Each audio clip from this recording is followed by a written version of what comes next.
Père éternel, notre Dieu, nous te rendons grâce pour ce moment merveilleux que tu nous as donné. Utilise-moi comme un simple instrument entre tes mains afin de déverser ta grâce sur ton peuple, cette nation que tu as appelée, de toutes les familles, de toutes les provinces, de partout, éternel. Nous sommes unis sous la grâce. Et c'est grâce au Saint-Esprit que tu nous as mis ensemble. Nous voulons cheminer, Seigneur notre Dieu, sous ton ombre protectrice. Éloigne de nous tout ce qui est distraction, tout ce qui est envoûtement, et appelle, Seigneur, à l'existence et ce qui n'existe pas.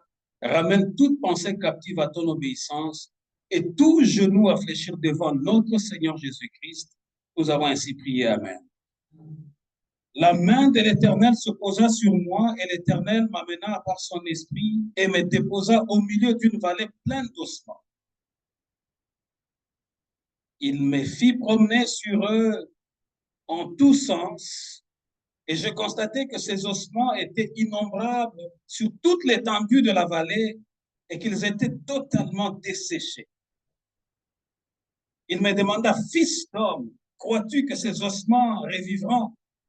Je répondis, toi seul, Seigneur éternel, tu le sais. Je m'arrête d'abord.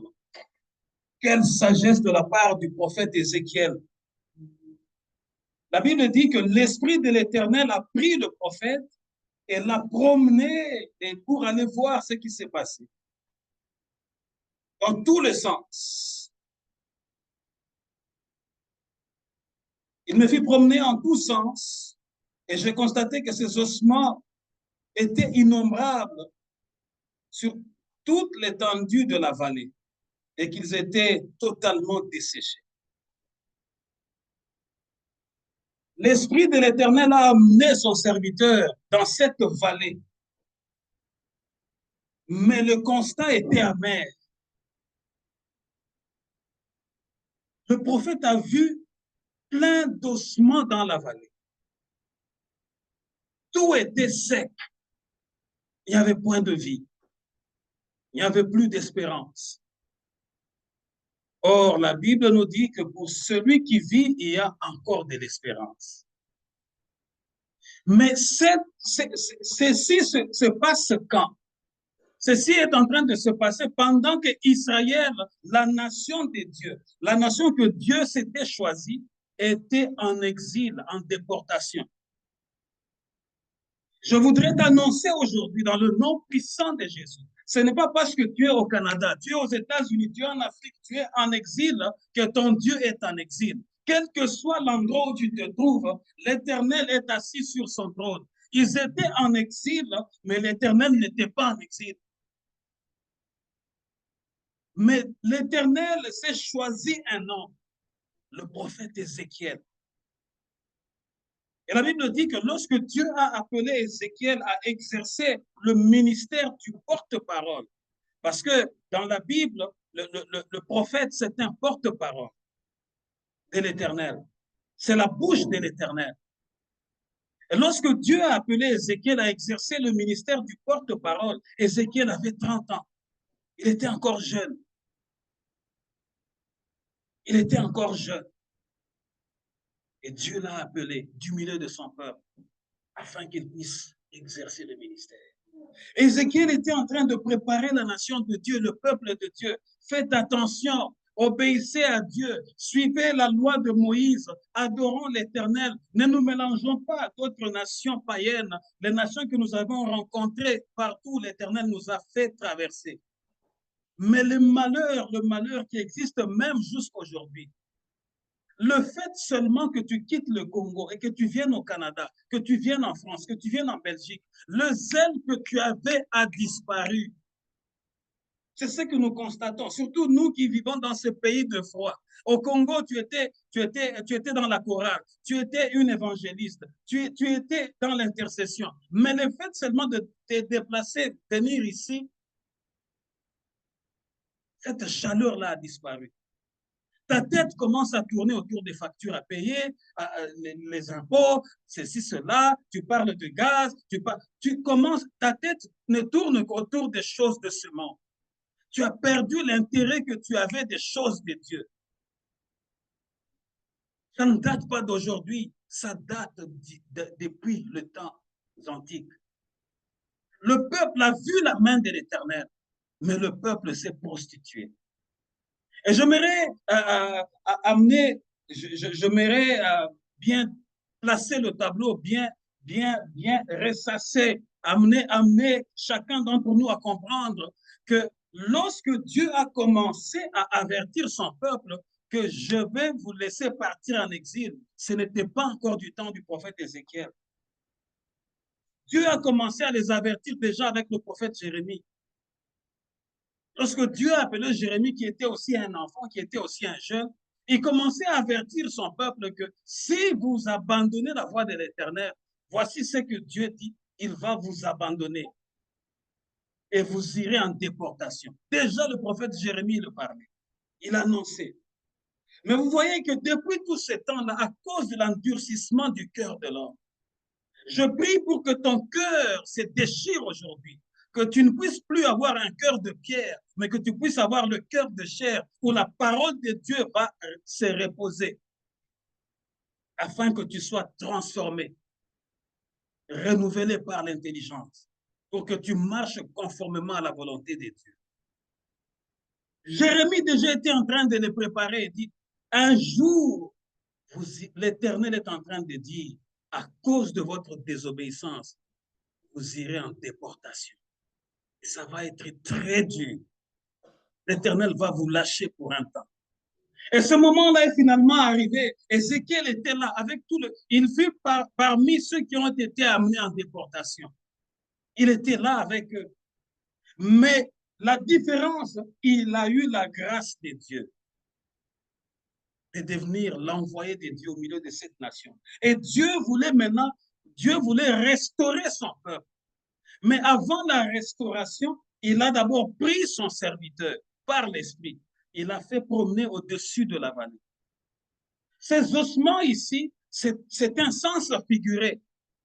Mais c'était en réalité des humains qui vivaient. C'était Israël qui était en captivité. Parce que lorsqu'ils sont allés en captivité, c'était deux nations divisées.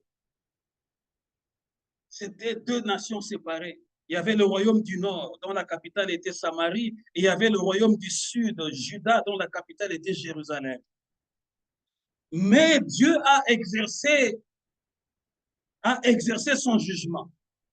Je suis en train de dire à quelqu'un aujourd'hui, l'Éternel qui est assis sur son trône, de la même manière qu'il avait exercé son jugement à cette époque-là, il va l'exercer aussi aujourd'hui pour toi. Dieu a exercé son jugement. Il a pris Nabuchodonosor, un païen, qui est venu, il a pris les deux nations, alors que c'était un seul peuple. C'était maintenant le royaume du Nord et le royaume du Sud. Il les a tous pris et il les a menés avec lui, en dehors de leur patrie. Ils étaient dans une souffrance. Ils commençaient à penser à toutes les bontés que Dieu avait faites pour eux. Tout ce qu'ils mangeaient, tout ce qui était meilleur. Mais là, ce n'était plus le cas. Là, ils étaient maintenant dans une servitude. Je suis en train de parler à quelqu'un aujourd'hui. À cause de ta désobéissance, tu es en train de vivre une vie de difficulté. Mais la main de l'Éternel est encore vivante. L'Éternel est capable de te sortir de cette captivité et de te rendre à ta destinée. Ézéchiel est allé voir. Il me demanda, fils d'homme, crois-tu que ces ossements revivront? Je répondis, toi seul, Seigneur éternel, tu le sais. Là, j'apprécie la sagesse du serviteur, du porte-parole, du prophète. Dieu lui pose la question, est-ce que vraiment tout ce que tu viens de voir dans cette vallée, ces ossements ici, est-ce que tu crois vraiment qu'ils vont revenir à la vie? Ézéchiel était prudent. Seigneur, toi seul tu le sais. Voilà pourquoi deux fois, il faut pas répondre dans la précipitation.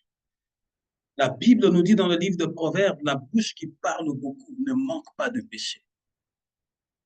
La bouche qui s'ouvre à tout le coup, à tout moment, tu vas pécher. Ézéchiel, l'Éternel lui pose la question, est-ce que tu crois que ce que tu viens de voir, les ossements qui sont desséchés, est-ce que tu crois vraiment qu'ils peuvent encore revivre? Éternel, toi seul tu le sais. Pourquoi? Parce que Dieu, c'est toi le Créateur. Tu es capable d'ordonner tout et tout obéit à ta parole.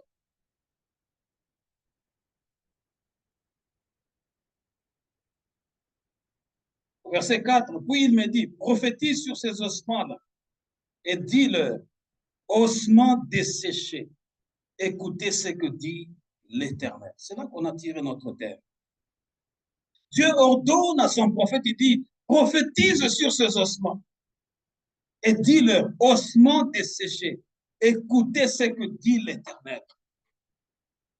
Je ne sais pas ce qui est sec dans ta vie maintenant, mais tu vas te tenir debout dans un instant, maintenant. Tu peux être dans ta chambre, tu peux être dans ton salon. Vous tous qui êtes avec moi en présentiel, nous allons nous tenir debout. De la même manière que Dieu avait dit à Ézéchiel, prophétise sur ces ossements, ossements desséchés, écoutez ce que dit l'Éternel. Tu vas dire au problème qui te dérange, le problème qui est comme une barrière devant toi. Tu vas dire à la santé qui te dérange. Toi, tu vas citer le nom. Tu vas dire, écoute la parole de l'Éternel. Parce que aussi vrai, aussi longtemps que Dieu est assis sur son trône, tout genou doit fléchir. Quel que soit l'impact, quelle que soit la grandeur de ton problème, tu vas dire à ce problème-là, écoute la parole de l'Éternel. Commençons, élève ta voix. Parle, ça peut être ta santé, ça peut être pour le travail, ça peut être pour les documents, ça peut être pour n'importe quel problème. Tu dis, toi, ce problème-là, écoute ce que dit l'Éternel. Écoute, parce que tout ce qui existe dans le ciel, sur la terre et sous la terre, fléchit devant l'Éternel, notre Dieu. Tout fléchit devant l'Éternel, notre Dieu. Tout fléchit devant l'Éternel, notre Dieu. Écoute, ossements desséchés, ossements desséchés. Je ne sais pas ce qui est sec dans ta vie. Ça peut être les finances. Tes finances sont comme secs. Tu n'arrives pas à prospérer. Parle maintenant aux finances. Dis aux finances, écoutez ce que dit l'Éternel. Prophétise sur ce qui est sec dans ta vie. Prophétise, ça peut être au niveau de ton intelligence, ça peut être au niveau de ta santé, ça peut être au niveau de tes enfants, ça peut être au niveau de tes affaires. Prophétise, dis à ce problème-là, écoute ce que dit l'Éternel, parce que tout ce qui existe dans le ciel, sur la terre, obéit à la voix de l'Éternel. Amen, amen. Nous pouvons reprendre nos places.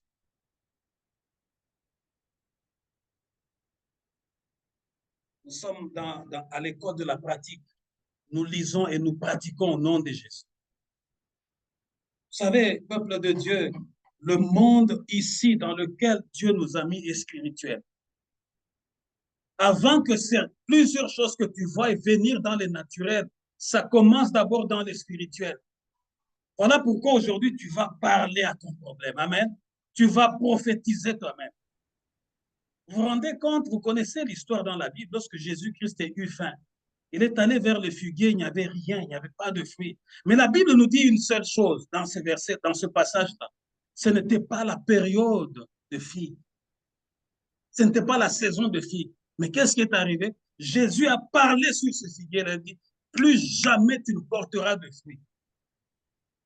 Et la Bible dit que lorsqu'ils sont repassés par là avec ses disciples, comme Pierre était toujours un disciple prudent et curieux, il voulait se rendre compte que c'est que la parole du Seigneur, si cette parole avait un pouvoir. Et Pierre a vu que l'arbre sur lequel Jésus avait prononcé était tout sec. Tout sec, il n'y avait plus de feuilles. C'était la saison pluvieuse. Mais l'arbre était tout sec, comme si l'arbre a été foudroyé. Le disciple dit au Seigneur, regarde l'arbre sur lequel tu avais parlé. Peuple de Dieu, tout ce qui existe dans ce monde écoute la parole de l'Éternel. Tout. Mais ça dépend de comment tu utilises cette parole. Ça dépend de la disposition de ton cœur. Ça dépend de ton obéissance. Tout écoute la parole de l'Éternel. Vous savez, je vais encore m'étaler encore un peu plus loin. Vous connaissez la désobéissance de Jonas. Dieu l'envoie à Ninive, lui, il prend la fuite, il s'en va ailleurs à Tarsis. Mais lorsqu'on l'a précipité, on l'a jeté, il était le seul à être jeté dans l'eau. Peuple de Dieu, à certaines circonstances, il faut qu'une personne soit jetée dans l'eau. Parce qu'il ne faut pas que tout le monde puisse se périr à cause d'une seule personne. Amen. Lorsque quelqu'un t'allait toucher à ses fétiches, quelqu'un t'allait pactiser avec le diable, qu'il faut le jeter à l'extérieur.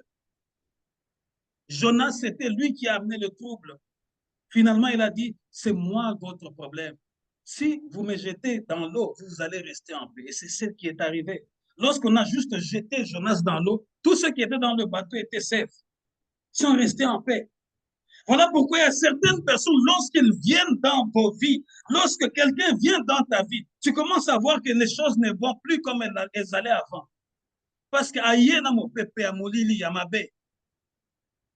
j'ai conversé, je parlais avec une maman le vendredi, je dis, il faut faire attention qui tu fais entrer dans ta vie. Il faut faire très attention. Il y a quelqu'un, depuis qu'il est là proche de toi, tu vas voir que les choses commencent à se bloquer. Mais la Bible dit que quand Jonas était en mission, il devait obéir à la mission que Dieu lui avait assignée. Dieu a parlé au poisson, à la baleine, pour dire que le sous-marin que nous voyons aujourd'hui avec beaucoup d'étonnement, c'est Dieu qui est l'inventeur du sous-marin. Le poisson, la baleine était devenue un sous-marin. La baleine a ouvert sa gueule. Jonas est rentré à l'intérieur d'une baleine. Regardez un peu lorsque nous regardons les documentaires Odyssée sous-marine. La baleine, c'est le roi de tous les poissons. C'est le plus gros poisson que Dieu a créé. Et déjà, le voir, tu as peur. Mais là, elle a ouvert toute sa bouche, toute sa gueule. Jonas est rentré à l'intérieur. Elle a refermé sa gueule. Et la baleine a amené Jonas. Le voyage a duré 3 jours. Imaginez-vous Jonas à l'intérieur de cette baleine-là. Il n'y a pas d'oxygène. Mais parce que c'est Dieu qui avait parlé à la baleine. Dieu lui-même s'est arrangé à climatiser l'intérieur de la baleine. Voilà, aujourd'hui, tu vas prophétiser. Jonas est arrivé à destination. Ce n'était pas par avion, ce n'était pas à vélo, ce n'était pas à pied, ce n'était pas à cheval, mais c'est le poisson qui est allé le vomir au bon endroit. Je suis en train de te dire que tu vas prophétiser. La parole de Dieu va te prendre, va rendre toutes choses disponibles et ça sera au bon endroit et au bon moment que tu vas arriver. Ça peut être que tu rentres dans une petite compagnie, mais le fait que tu es entré là-bas, la parole de Dieu va rendre les circonstances favorables pour toi de telle manière que les gens disent c'est au bon moment que tu étais entré dans cette compagnie. Parce que la compagnie est en pleine croissance.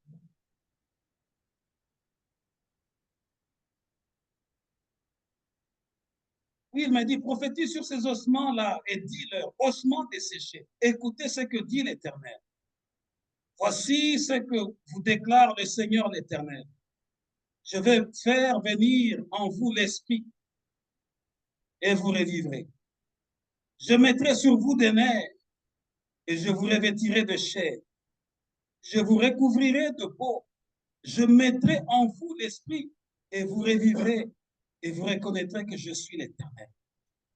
Dieu était en train d'annoncer le renouvellement de sa nation. Israël qui était en captivité, divisé comme 2 nations, ils avaient perdu tout espoir. Tout l'espoir, leur espérance était complètement morte. Ils étaient vivants, mais ils étaient secs. Je vous ai toujours dit ici, ce n'est pas le fait que tu t'habilles bien, que tu portes de bijoux, que tu mets le make-up, que tu es vivant ou que tu es vivant. C'est juste l'apparence que tu donnes, mais ton intérieur peut être sec. Comme Jésus dit, tombeau blanchi, quand il parlait aux pharisiens. L'extérieur peut impressionner le monde. Ah, elle s'habille toujours bien, il s'habille toujours bien, il est tenu en 4 épingles, comme on dit en le français de France, là. Il est vraiment tenu en 4 épingles.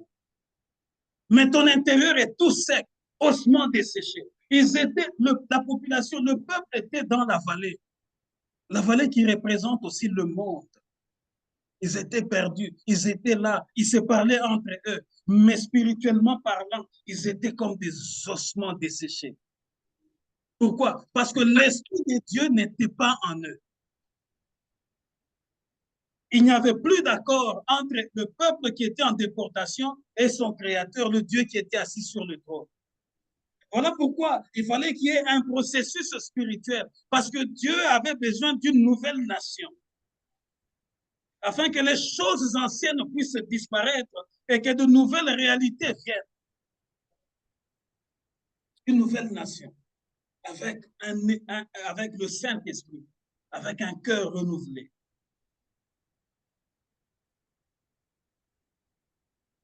Je mettrai sur vous des nerfs, je vous revêtirai de chair, je vous recouvrirai de peau, je mettrai en vous l'esprit, et vous revivrez, et vous reconnaîtrez que je suis l'Éternel. Je prophétisais donc comme j'en avais reçu l'ordre, et tandis que je prophétisais, il eut soudain un bruit. Souvenez-vous, lorsque nous avions lu ici dans le livre de Actes, chapitre 2, lorsque le Saint-Esprit est descendu, il eut aussi un bruit. Lorsque le Saint-Esprit se déplace du trône de l'Éternel pour venir nous visiter, il y a un bruit qui s'est fait. Il eut un bruit de la même manière que ça s'est passé au jour de la Pentecôte. Un bruit pour signaler que la grandeur de l'Éternel est en train de venir auprès de vous. Vous qui êtes faibles, vous qui êtes perdus, il y a l'assurance qui est en train de venir. Le Saint-Esprit est en train de venir mettre de l'ordre parce que vous vivez dans un désordre absolu. Il y a eu un bruit. Aujourd'hui, je suis en train de dire et de prophétiser sur chacun d'entre nous. Il y aura un bruit là où tu habites. Un bruit, les gens vont s'étonner. Et à peine elle est venue, elle commence à progresser. Il y aura un bruit. Parce que le Saint-Esprit, lorsqu'il va descendre là où tu es, il va amener la grandeur de l'Éternel. Ça va bousculer les choses, ça va chambarder les choses, ça va ordonner ce qui était en désordre, afin que la gloire de l'Éternel qui était perdue puisse revenir. Le Shekinah de l'Éternel. Tu vivras ce Shekinah dans ta vie. Il y a un bruit.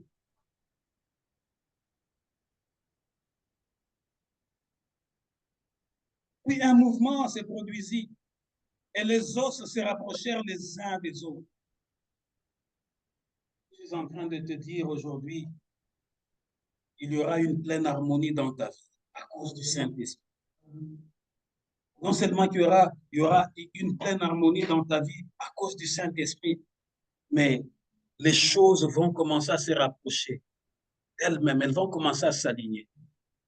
Vous savez, je vous ai dit le dimanche dernier que la vie d'un être humain, notre vie à nous, est comme un puzzle ou un jeu de casse-tête où les éléments sont éparpillés. Mais lorsque le Saint-Esprit vient, il vient harmoniser tous les éléments de ta vie qui étaient éparpillés. C'est-à-dire qu'à chaque saison, tu auras le nécessaire pour cette saison-là. Le Saint-Esprit viendra mettre une harmonie. Il viendra prendre ce qui était éparpillé et le mettre en ordre. La nation était éparpillée. Pourquoi? Parce que la nation commençait à adorer des faux dieux. Elle commençait à se prosterner devant les idoles. Je parle à quelqu'un aujourd'hui. Ne t'éloigne pas de la grâce de Dieu. Plus tu t'éloignes, plus ta vie s'éparpille. Ça, c'est spirituellement que ça se passe. Plus tu t'éloignes de la grâce de Dieu, plus ta vie commence à être éparpillée. Tu vas voir quelqu'un, il est toujours agité. Cette personne-là n'a pas le deux pieds sur terre. Parce que sa vie, spirituellement, sa vie est éparpillée. Mais lorsque le Saint-Esprit vient, il vient pour mettre de l'ordre, agencer chaque chose. Mais qu'est-ce qui est arrivé que le peuple soit éparpillé? Ils étaient avant tout une seule nation, mais ils sont sortis, quand ils sont partis en captivité, c'était devenu deux nations, alors que c'était un seul peuple avant. C'était à cause de leur orgueil. Lolendo, Majivuno, Lolendo, Lolendo, Majivuno. En Chilouba, on dit Jitambisha. C'était à cause de leur Jitambisha. C'était à cause de leur Lolendo. C'est l'orgueil qui amène à la ruine. Peuple de Dieu, l'orgueil amène à la ruine. Mais l'humilité, elle précède toujours la gloire. À cause de leur orgueil, Dieu les a laissés pour un temps. Et ils étaient là, ils se parlaient entre eux, mais c'était des ossements desséchés. Peuple de Dieu, soyons prudents dans ce pays. Tu peux faire du bruit dans ta maison, tu peux danser tu peux rouler dans une belle voiture, mais à l'intérieur, tu es sèche, tu es sec. Tu es vide. Je vous ai dit le dimanche dernier, le Saint-Esprit, lorsqu'il descend, il nous remplit. Nous ne sommes plus comme des tonneaux vides. Vous voyez quand on roule un tonneau vide, bam, bam, il fait le bruit dans tous les sens. Voilà pourquoi quand tu arrives dans une manifestation, tu veux que tout le monde sache que tu es là, parce qu'à l'intérieur, il y a un vide. Et pour combler ce vide-là, comment qu'on le baïbélé? Pour combler ce vide-là, tu commences à boire beaucoup. Pour combler ce vide-là, tu commences à fumer. Pour combler ce vide-là, tu commences à faire n'importe quoi. Ça, c'est parce que tu as des vides en toi. Mais Dieu est en train de dire, je veux chasser ce vide-là, je veux leur donner une nouvelle chair. Et les nerfs, je vais même susciter des nouveaux nerfs. Parce que je vais oublier cette nation rebelle. J'ai besoin d'une nouvelle nation qui sera une nation d'adorateurs et d'adoratrices. Est-ce que je parle à quelqu'un aujourd'hui?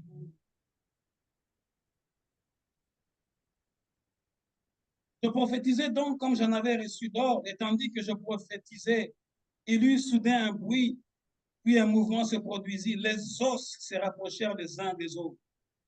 Et pendant que je regardais, voici qu'il se formait sur eux des nerfs et de la chair, et qu'une peau venait les recouvrir, mais il n'y avait pas d'esprit en eux. Et il y avait un mouvement qui s'est opéré. Il y avait des nerfs. Il y avait la peau qui est venue recouvrir ces nerfs. D'abord, il y avait les ossements. Quand il a prophétisé, il y a eu des nerfs pour donner, pour leur permettre d'articuler, de faire de mouvements. Il y a eu la peau. Avant la peau, il y a eu la chair, il y a eu la peau. Mais il manquait quelque chose. Il n'y avait pas l'esprit de l'Éternel. Or, quand on parle de l'esprit de l'Éternel, spirituellement parlant ou bibliquement parlant, le Saint-Esprit, c'est aussi le souffle de l'Éternel. C'est-à-dire qu'ils étaient en vie, ils étaient maintenant comme d'habitude, ils avaient les nerfs, ils avaient la chair, ils avaient la peau, mais il leur manquait le souffle de l'Éternel. Tu ne peux pas être en communion avec Dieu. Tu ne peux pas être en contact avec Dieu tant que tu n'as pas le Saint-Esprit en toi. Voilà pourquoi nous l'avons lu le dimanche dernier. L'homme charnel, tout ce qui est de Dieu est étrange pour lui. Lorsque tu lui parles de la nouvelle naissance, il se comporte un peu comme Nicodème. Vous connaissez l'histoire de Nicodème. Lorsque Jésus-Christ lorsqu'il est allé voir Jésus-Christ en cachette, Jésus lui a parlé de la nouvelle naissance. Nicodème a regardé sa taille. Il a regardé son âge. Attends un peu, Jésus. Donc, avec ma taille ici, avec mon âge ici, tu me demandes encore de rentrer dans le ventre de ma mère? C'est là que Jésus-Christ a démontré qu'il est le Seigneur des Seigneurs et que Nicodème, ce n'était qu'un homme.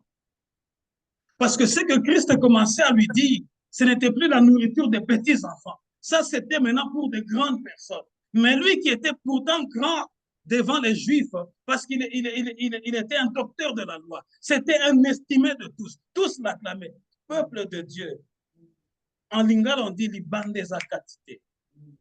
Voilà pourquoi tu dois savoir avec qui tu es en train de frayer. Tu dois savoir dans quelle assemblée tu mets tes pieds. Parce que si tu suis seulement le mouvement de la foule, mais tu peux être dans le mouvement de la foule, cette foule-là peut être innombrable comme ces ossements desséchés.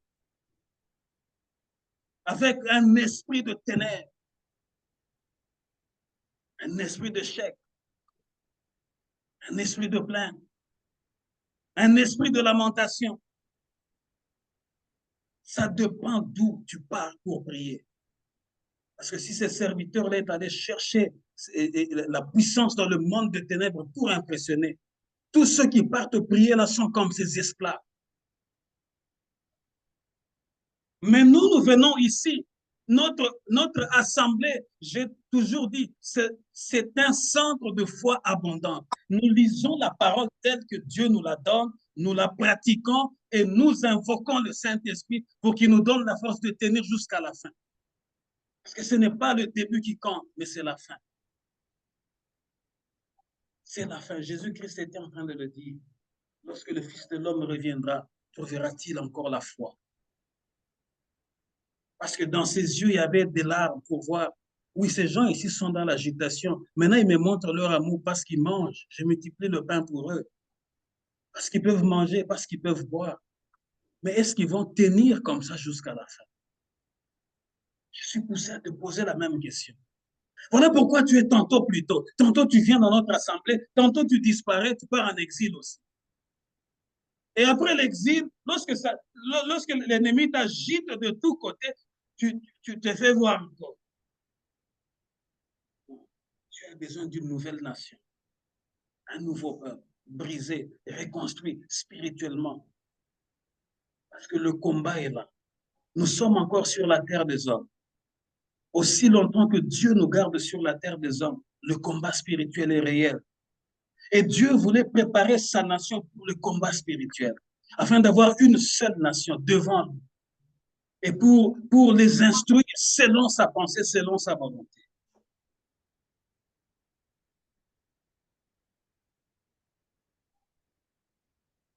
Pendant que je regardais, voici, et au verset 7, il dit, je prophétisais donc comme j'en avais reçu d'ordre, et tandis que je prophétisais, il eut soudain un bruit, puis un mouvement se produisit, et les eaux se rapprochèrent les uns des autres, et pendant que je regardais, voici qu'il s'est formé sur eux des nerfs, de la chair, et qu'une peau venait les recouvrir, où il n'y avait pas d'esprit en eux. Verset 9. Alors l'Éternel me dit, fils d'homme, prophétise à l'adresse de l'Esprit. Prophétise et dit à l'Esprit, voici ce que déclare le Seigneur, l'Éternel. Esprit vient de quatre coins du ciel et souffle sur ces morts pour qu'ils revivent. Vous voyez, tu peux être en vie, mais spirituellement, tu es mort.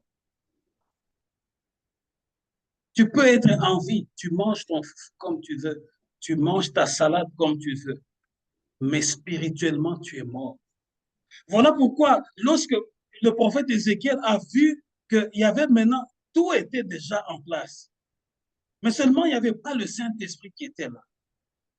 Dieu vient lui dire encore, tu n'as pas encore fini. Tu n'as pas encore fini. Prophétise encore. Quel privilège. Quel privilège que cet homme a eu. Vous savez, la Bible dit que lorsque Dieu créait le monde, au commencement, tout était informe et vide. Et l'Esprit de Dieu se mouvait sur le Saint-Esprit était déjà là. Dieu commençait à commander, commençait à ordonner, commençait à appeler à l'existence. Et le Saint-Esprit était en train de matérialiser tout ce que Dieu avait dans ses pensées. Mais voici maintenant ici, ils sont à Babylone, ils sont très loin de chez eux. Dieu vient donner le même privilège à un homme. Le privilège de parler et de voir les choses se créer. Ézéchiel a eu un privilège incomparable. C'est-à-dire que Dieu, en cette circonstance-là, il lui a cédé le pouvoir de la création. Voilà pourquoi aujourd'hui, la prière que tu feras aujourd'hui, le Saint-Esprit mettra dans ta bouche les paroles qui vont créer les choses, qui vont appeler les événements, qui vont changer. Je les déclare au nom de Jésus. Comme ce jour-là, Ézéchiel a eu ce privilège-là. Le même Dieu qui avait donné le privilège à Ézéchiel, il est le même Dieu que nous prions ce matin. Il va te donner ce privilège-là. Nous serons connectés par le Saint-Esprit afin que tu parles, que tu appelles ta vie, que tu appelles ton avenir, que tu appelles ton bonheur,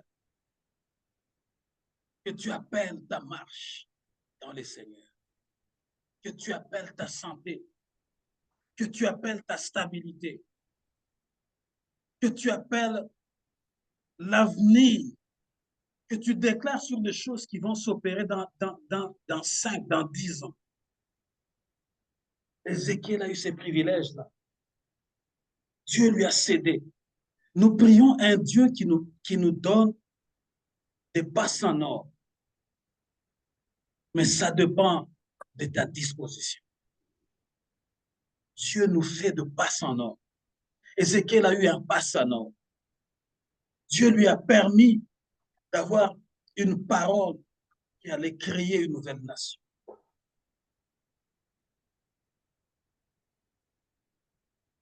Alors l'Éternel me dit, fils d'homme, prophétise à l'adresse de l'Esprit, prophétise et dis à l'Esprit. Voici ce que déclare le Seigneur, l'Éternel. Esprit, viens de 4 coins du ciel et souffle sur ce mort pour qu'il vive, pour qu'il revive. C'est-à-dire qu'avant, quand on dit revivre, c'est qu'avant, il y avait une vie. Et puis après, on avait perdu cette vie-là. C'est-à-dire qu'ils étaient en vie, mais spirituellement parlant, ils avaient perdu la vie spirituelle qu'ils avaient. Est-ce que je parle à quelqu'un aujourd'hui?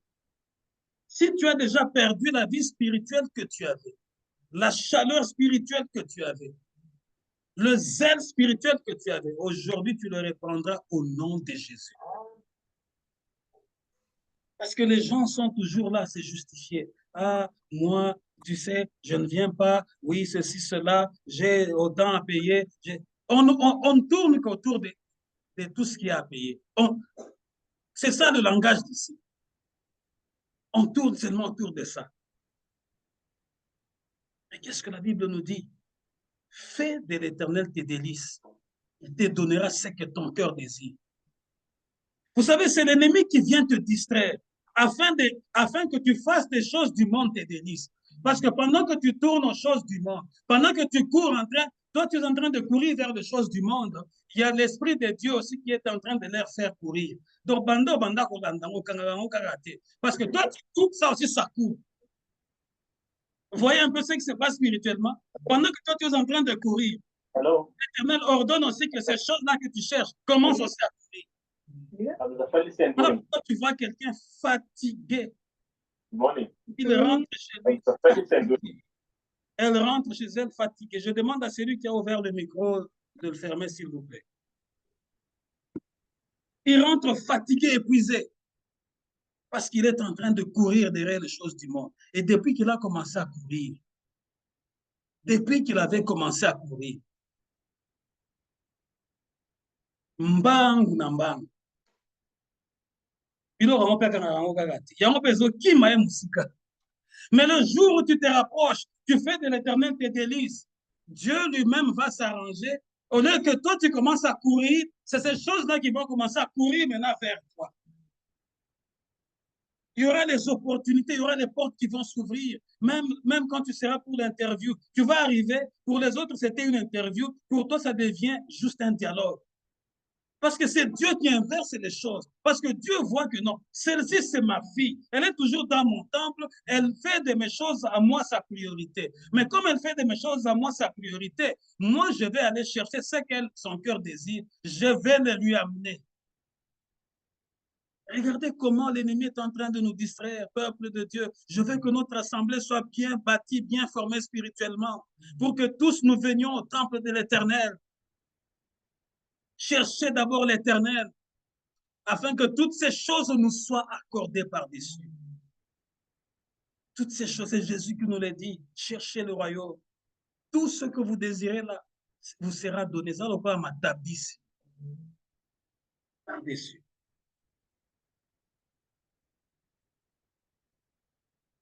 Je prophétisais donc comme il me l'avait ordonné. Alors l'Esprit entra en eux. Ils reprirent vie. Ils se dressèrent sur leurs pieds. Ce fut une immense armée. Aujourd'hui, Dieu a besoin d'une immense armée, une grande nation pour lui. Dieu a besoin d'une immense armée.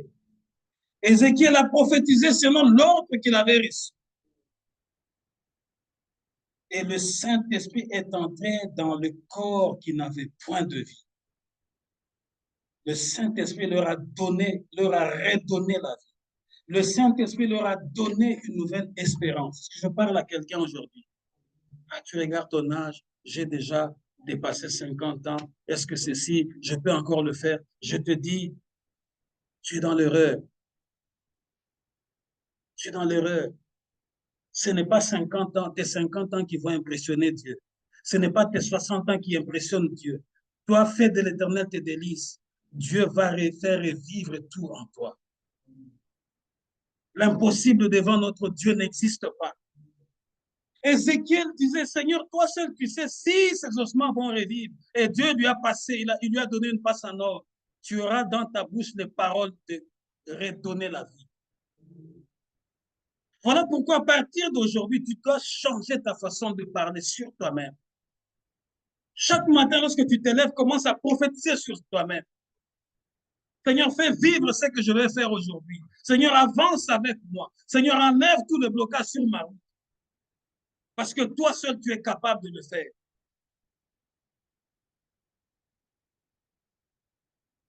Je prophétisais donc comme il me l'avait ordonné. Alors l'Esprit entra en eux. Ils reprirent vie, se dressèrent sur leurs pieds, et fut une immense armée.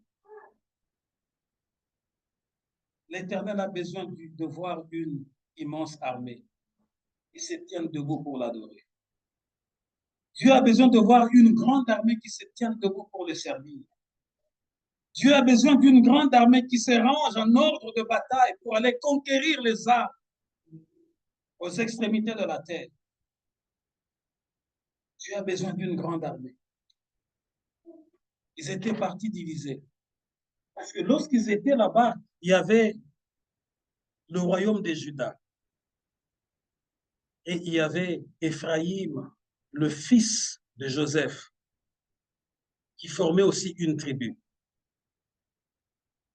Mais Dieu, lorsqu'il a voulu leur redonner une nouvelle vie, redonner une nouvelle espérance, Dieu n'avait plus besoin de voir Juda et de voir Éphraïm. Suivez-moi très bien.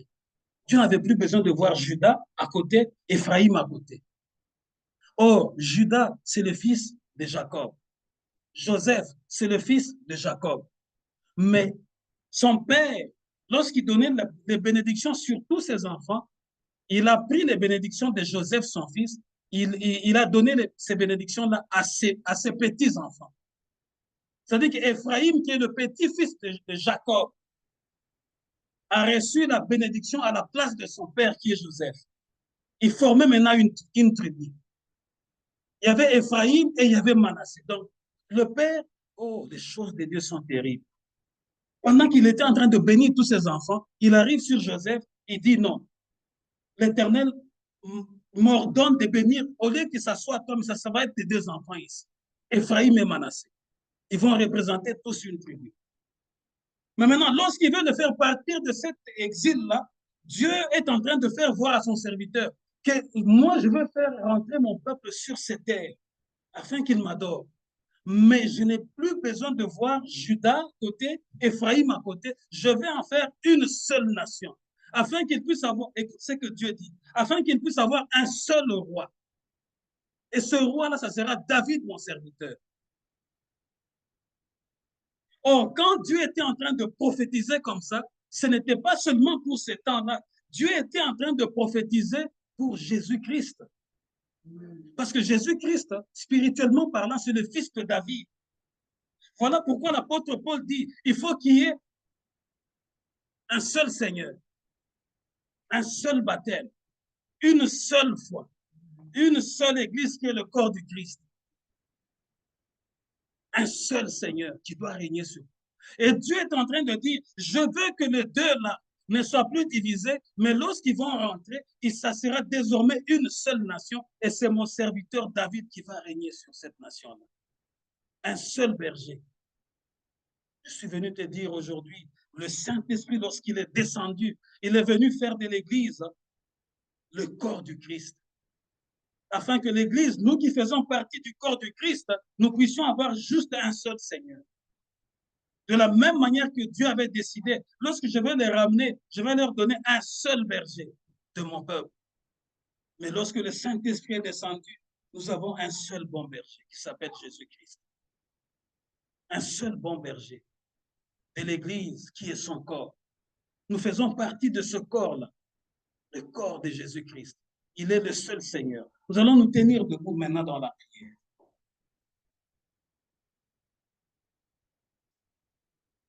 Ossements desséchés. Écoutez ce que dit l'Éternel. Je ne sais pas dans quelle partie de ta vie les choses sont secs, sont sèches. Je ne sais pas. Toi seul, tu le sais. Mais aujourd'hui, Dieu veut te donner ce pouvoir de parler afin que tes années de sécheresse-là vont se transformer, vont renaître de nouveau, afin que tout ce que tu pensais perdre là, Dieu veut que ça se renouvelle, que ça devienne des nouvelles choses, qu'il y ait un nouveau esprit en toi. Non plus pour que tu sois disparate, que tu vives en désordre, mais désormais pour que tu l'adores. Pourquoi Dieu ne voulait plus avoir Judas à côté, Ephraïm à côté? Dieu voulait réformer, faire renaître une seule nation, un seul peuple, un seul berger. Le Saint-Esprit aujourd'hui nous a donné aussi un seul Seigneur, qui est Jésus-Christ. Si tu ne l'as pas encore confessé dans ta vie, si tu ne l'as pas encore reçu comme ton Seigneur et Sauveur, voici le moment de te donner à Jésus pour qu'il y ait un seul Seigneur, un seul corps qui est son Église. Élève ta voix, commence à prophétiser. Parle sur ton problème, parle sur ta santé, prophétise afin que tout ce qui est sec, tout ce qui était sec, tout ce qui était rendu sec dans ton environnement puisse renaître dans le nom puissant de Jésus. Tout ce qui était rendu sec, tout ce qui était complètement abattu, puisse revivre dans le nom puissant de Jésus. Prophétise, prophétise, que ça ne soit pas pour toi une occasion de juste te lamenter, mais voici l'occasion que Dieu te donne, afin que tu regardes bien ta vie, que tu regardes bien ta vie. Oui, réellement tu vis, mais spirituellement tu ne vis pas. Voilà pourquoi le moment t'est donné de prophétiser sur ta propre vie, afin que tu vives la vie que Dieu t'a destinée, que tu vives la vie que Dieu t'a destinée, que tu ne vives pas la vie que les hommes t'ont destinée, mais que tu vives la vie que Dieu t'a destinée. Prophétise, prophétise pour que le Saint-Esprit mette de l'ordre dans ta vie, pour que le Saint-Esprit te débarrasse du mauvais environnement, pour que le Saint-Esprit puisse te détacher de liens de sang, te détacher de liens de famille, te détacher de liens de la sorcellerie. Prophétise sur toi, prophétise sur tes enfants. Les choses vont commencer à bouger. Les choses vont commencer à bouger. Les choses vont commencer à s'harmoniser. Les choses vont commencer à bouger. Dans le nom puissant de Jésus. Dans le nom puissant de Jésus. Dans le nom puissant de Jésus. Il y aura un mouvement qui va se faire. Il y aura un mouvement qui va se faire. À partir d'aujourd'hui, il y aura un mouvement qui va se faire. Il y aura un mouvement qui va se faire. Dans le nom puissant de Jésus. Le Saint-Esprit va souffler. Il va souffler là où tu es. Il va souffler dans ta chambre. Il va souffler dans ton salon. Il va souffler dans ta maison. Il va souffler dans ta famille. Afin que ceux qui vivent, ils vivent selon la chair. Ils ne vivent pas spirituellement. Pour que Dieu puisse les ramener à la vie. Tu as un fardeau pour une sœur. Tu as un fardeau pour un frère. Voici le moment qui t'est donné. Prophétise. Prophétise, prophétise, afin que ce désordre-là cesse, afin que ce désordre-là cesse, dans le nom puissant de Jésus, dans le nom puissant de Jésus, dans le nom puissant de Jésus. Prophétise, prophétise, prophétise, prophétise, tout ce qui dérange ta santé, tout ce qui dérange tes yeux, tout ce qui dérange tes nerfs, prophétise, afin que Dieu renouvelle, afin que Dieu renouvelle, qui te fasse quitter le monde de ténèbres et qui te transfère. Aujourd'hui, je suis venu te déclarer qu'il y aura un transfert, il y aura un transfert de ténèbres à la lumière, de la sécheresse à l'abondance. Je suis venu proclamer, je suis venu confesser qu'il y aura un transfert qui va se faire, un transfert qui va se faire. Les documents seront signés, les choses vont aller de l'avant, la réussite va être là, elle va être au rendez-vous. La réussite, le succès va être au rendez-vous. Les choses que tu as entendues de tes oreilles, tu les vivras toi-même. Parce que le Saint-Esprit, il va descendre, il va mettre un bruit, il va chambarder les choses, afin que ton nom qui était sous une pierre sorte de cette pierre, que ton nom qui était jeté dans une fosse septique sorte de cette fosse septique, que ton nom qui était attaché sous un arbre, que cette chaîne puisse se détacher, afin que tu vives la gloire de Dieu, que tu vives la gloire de Dieu. Tout ce qui a été dit sur ton nom, le Saint-Esprit va le balayer. Le Saint-Esprit va le balayer afin de faire de toi une nouvelle créature. Au nom de Jésus. Au nom de Jésus. Il y aura des gens qui vont périr. Ils vont périr pour que toi tu vives. Il y aura des gens qui vont tomber. Ils vont tomber pour que toi tu vives. Il y a des gens qui vont être écrasés par le Saint-Esprit. Ils le seront pour que toi tu avances. L'œuvre du Saint-Esprit est à l'œuvre. L'œuvre du Saint-Esprit est en action. Le Saint-Esprit est en action. Parle, parle, parle, parle. Prophétise. L'Éternel seul sait comment il va ordonner les choses, comment il va organiser les choses. Seul l'Éternel sait. Seul l'Éternel sait, afin que les ténèbres quittent ton environnement, que les ténèbres quittent ta maison, que les ténèbres quittent ta vie, que les ténèbres quittent ta maison, que les ténèbres quittent ta famille, au nom puissant de Jésus. C'est l'œuvre du Saint-Esprit. C'est l'œuvre du Saint-Esprit. C'est l'œuvre du Saint-Esprit. Plusieurs seront éclairés. Plusieurs seront éclairés. Ils auront une intelligence nouvelle, une nouvelle intelligence, afin de comprendre la parole de Dieu. Plusieurs seront éclairés, afin d'avoir le discernement, à pouvoir éliminer ce qui est mauvais et à pouvoir s'attacher à ce qui est juste. Tout cela, c'est l'œuvre du Saint-Esprit. C'est l'œuvre du Saint-Esprit. C'est l'œuvre du Saint-Esprit. Dieu veut faire de nous une seule nation, un seul corps. Et Jésus-Christ est le seul bon berger qui est là, qui avance avec nous, qui veille sur nous, afin que nous ne soyons pas la victime de ce monde, mais que nous soyons la gloire du Dieu vivant, la gloire du Dieu très haut, au nom puissant de Jésus. Tous ceux qui doivent tomber tomberont, afin que toi tu passes. Tous ceux qui doivent être écrasés seront écrasés, afin que toi tu arrives à ta destination. Tout cela, c'est le Saint-Esprit qui va le faire. Le Saint-Esprit est en train d'harmoniser les choses pour toi. Il est en train d'attirer la grâce de Dieu vers toi. Il est en train d'attirer la bonté de Dieu vers toi, afin que tu ne regrettes plus les années que tu as perdues. Parce que je parle à quelqu'un aujourd'hui. Tu te poses mille et une questions à mon âge. J'ai perdu toutes ces années-là. Mais je suis venu t'annoncer ce matin que par le Saint-Esprit, c'est encore possible. Il va mettre l'harmonie dans ta vie. Mais tout ce que Dieu te demande, lorsque tu es visité par le Saint-Esprit, attache-toi à Dieu. Ne relâche pas. N'abandonne pas. Accroche-toi. Que Dieu devienne ta priorité principale. Lève-toi avec Dieu. Conduis avec Dieu. Marche avec Dieu. Le Saint-Esprit va venir avec un mouvement, afin que tous ceux qui sont comme des mauvais amis ou de mauvaises amies puissent aller très loin de ta vie. Il y aura une brèche qui va s'ouvrir. Mais je t'en supplie, il ne faut pas avoir peur. Le problème qui est avec chacun d'entre nous ici, lorsque nous ne laissons pas au Saint-Esprit d'accomplir son œuvre, on a peur pour dire, ah oui, ils vont dire que j'ai changé, ils vont commencer à me critiquer, je vais juste rentrer dans ce groupe-là. Tu vas tout perdre. Mais le Saint-Esprit veut te retirer de ces groupes-là afin de commencer à faire de nouvelles choses avec toi. Il y aura une nouvelle nation qui va naître avec toi. Il y aura un nouveau départ qui va commencer avec toi. Les choses anciennes vont tomber définitivement. Mais le Saint-Esprit va se manifester et il va opérer dans le nom puissant de Jésus. Tu vas maintenant prophétiser sur ta propre vie encore avant de terminer. Déclare les choses que tu veux voir s'accomplir à partir de maintenant jusqu'à la fin de l'année. Nous avons un Dieu qui est assis sur son trône. Commence à prophétiser, commence à parler, commence à parler, commence à parler, commence à parler, commence à parler. Ça peut être pour le travail, ça peut être pour la santé, ça peut être même pour une petite chose. Parle parce que Dieu te donne l'ordre. Dieu t'accorde le moment. Parle, parle, parle, afin que les portes s'ouvrent d'elles-mêmes, que les chaînes tombent, que le ciel s'ouvre pour toi, que la grâce de Dieu puisse bousculer les choses. Ça peut être pour tes finances, ça peut être pour ta propre santé, ça peut être pour la stabilité de ta maison. Parle, parle, parle. Le Saint-Esprit est là.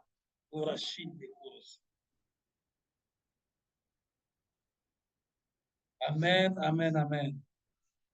Tendre Père, nous élevons ton Saint-Nom. Merci parce que tu nous as donné cette parole. Tu nous as donné cette parole. Et nous croyons que le Saint-Esprit va accomplir de grandes choses. Les ossements desséchés ont obéi à ta parole. Ces ossements ont été recouverts de nerfs. de la chair et de la peau, mais il leur manquait le Saint-Esprit. Et tu as ordonné à ton serviteur d'appeler l'Esprit de 4 coins de la terre. Je prie et j'appelle aussi que le Saint-Esprit fasse le même mouvement aujourd'hui, afin que ceux qui étaient morts spirituellement puissent se revivre au nom de Jésus, qu'ils sortent de leur tombeau au nom de Jésus. Ils étaient vivants, quoique vivants, mais dans l'attente. Je prie pour que le Saint-Esprit le ramène de là et le mette debout sur pied. Je prie, Seigneur, pour que les choses qui étaient pour eux comme un fantasme puissent devenir une réalité au nom de Jésus.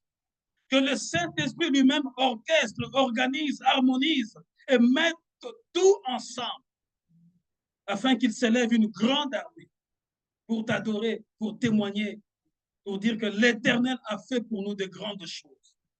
Et nous allons les témoigner dans le nom puissant de Jésus. Je bénis leur semaine. Je bénis leurs allées et leurs retours. Cher Saint-Esprit, frappe nos ennemis d'aveuglement. Assure notre paix et assure notre pain. Dans le nom puissant de Jésus, nous avons ainsi prié. Amen. Acclamons l'Éternel. Que Dieu vous bénisse, nous vous aimons. Amen. Et une bonne semaine au nom de Jésus-Christ.